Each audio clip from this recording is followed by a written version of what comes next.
سلام علیکم جوړ بخیر تاسو جوړ یاست خیر خیریت دی آره مد کریم شما خوب جان شما جور سر خطا نرفت بند موندیم در وظیفه پیدا کرده این چیزا بند موندیم Jamila Mujahid has seen it all. ولی بفرمایید She runs a radio station, edits a women's magazine, and has lived through several political upheavals in Afghanistan. But a different revolution has taken her by surprise over the last few years.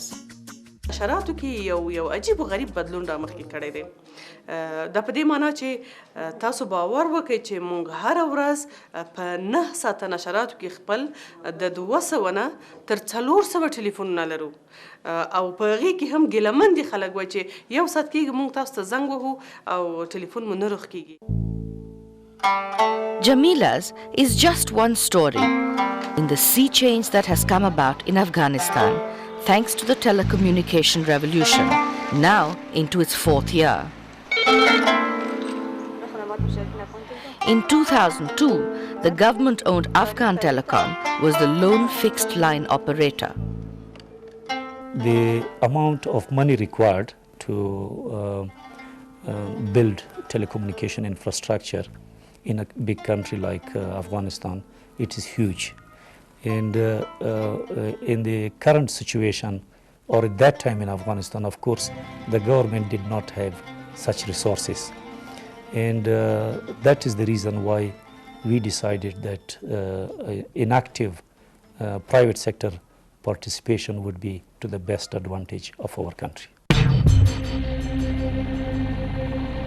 Acting swiftly, the government awarded the first GSM operator license in April 2002 to the Afghan Wireless Communication Company, the AWCC.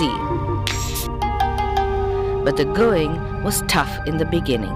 The big vendors that we approached, they were not willing to sell their system to us that you can have to have it here in Afghanistan, because they were convinced that we would not be able to run their system in Afghanistan, in the security system were for them, or the security challenges were very high for them in Afghanistan.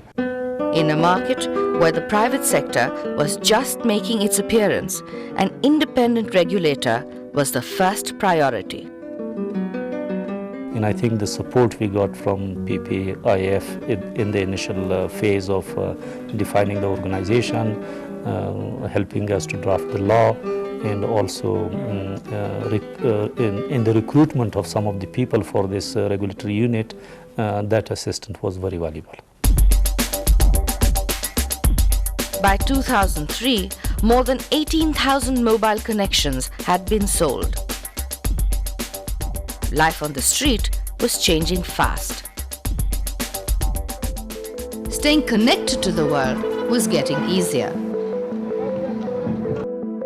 I have many customers in outside, and they are emailing me, and I will send them many pictures of the carpets, and they will send me back which carpets they needed. And after that, I called to my supplier to different part of Afghanistan, and then they will send those carpets which I want to my customer. Telephone and internet helped me in my business. For example, if in the past I was sold 5-6 carpet in the week, now I can sell 10-12 carpet in the week. In July 2003, Roshan entered the Afghan market through a competitive and transparent bidding process. The second GSM provider brought early competition and its knock-off effects into mobile services. Well, when we started, the entry cost was about $400 for a handset and SIM card, and the airtime charges were around about $2 a minute. Today, in the marketplace, a SIM can be obtained for about $25 and a handset for about $25, and airtime charges for on-net calls are about 10 cents a minute. So a dramatic change that has come about really because of the competitive environment and the development of telecoms in the country. 2003 also saw the announcement of the Telecommunications and Internet Policy. which was finally passed as law in 2005, a weight which many believe will prove its worth in the long term. You know, I think it's much better to wait a little bit more, but to have a very good law than, you know, pushing and rushing and have a law which is going to be questioned by the investors. So we really discussed at length with the government because we wanted the government and the ministry on board on the competition conditions in the sector. And I think the law is really reflecting the best practices in the world. There are over 1.2 million telephone subscribers in Afghanistan today. Usage charges have fallen by more than 70% in 3 years. It's not just cell phone users who are reaping the benefits of increased competition.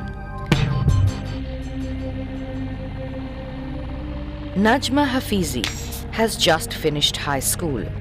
She's excited to be here for a job interview with Ariba, the third mobile operator gearing up to launch its service in June 2006. من که حالا امتحان سپاری کردم و امیدوارم که کامیاب میشم و بخیر آینده شاید دیجا مر بگیرن به کار و امی کمپانیا از طریق امی کمپانیا خانم‌ها و زنان افغانستان میتونن که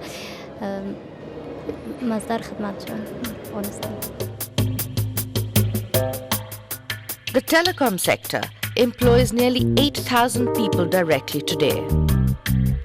Add allied trades, and this estimate goes up to nearly 30,000. The telecommunications sector has attracted more than $500 million of investments. Government revenues, too, have increased substantially. It's becoming one of the largest source of income revenues for the government.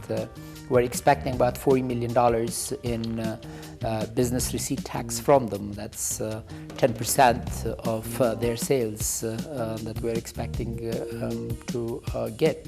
So it has both direct impact on the economy as well as indirect impact in the sense of being a necessary precondition for other economic activities. The mobile footprint already covers nearly 60% of the nation. The government-owned Afghan Telecom has also built its own reach to the people through 165,000 fixed digital lines spread over 24 provinces. A government communications network created with the assistance from the World Bank is improving governance across the country.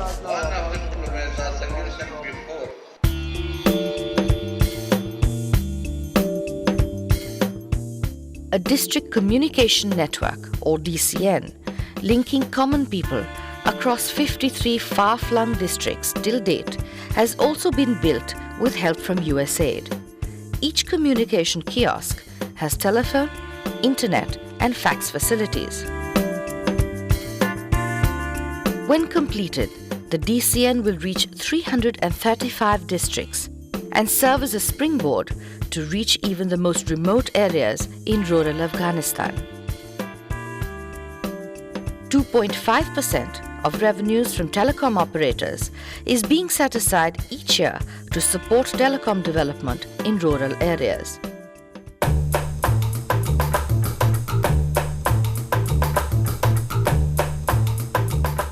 Communication cafes like this one in Kabul University have given Afghans, particularly its youth, a new window to the world.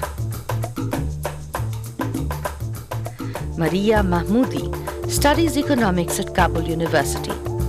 This avid surfer is a regular here. Internet आने से हमारे लिए यानी हमारा बहुत फ़ायदा हुए क्योंकि हमारे फैकल्टी में किताब नोटबुक बुक यानी इंफॉर्मेशन बुक बहुत कम है इसलिए हम जो होमवर्क जो टीचर्स हमको देते हैं वो हम इंटरनेट के तरीके से ढूंढ लेते हैं और इस्तेफादा करते हैं.